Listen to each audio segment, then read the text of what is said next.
just to the contrary.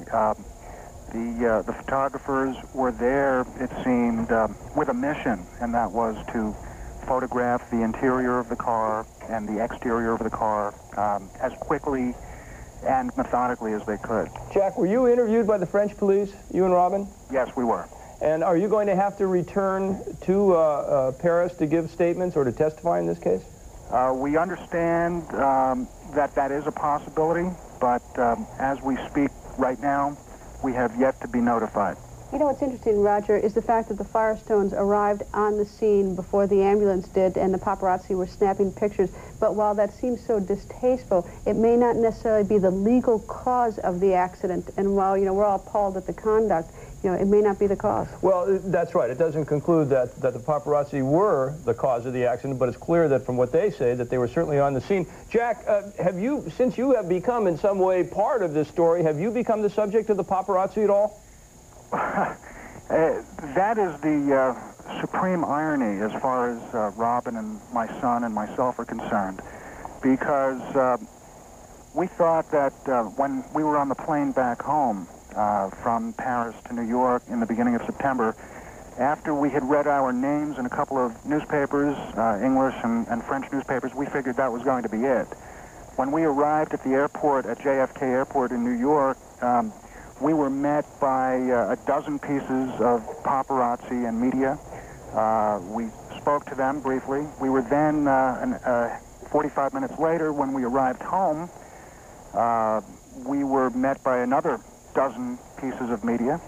And then for 3 days after that, the phone at our house was non-stop ringing off the hook. Anybody who had a newspaper, a radio show, a TV show, you name it, they called us. And I see in a very small way what Princess Diana must have been going through, and it's just, it's hell. It's just terrible. Right.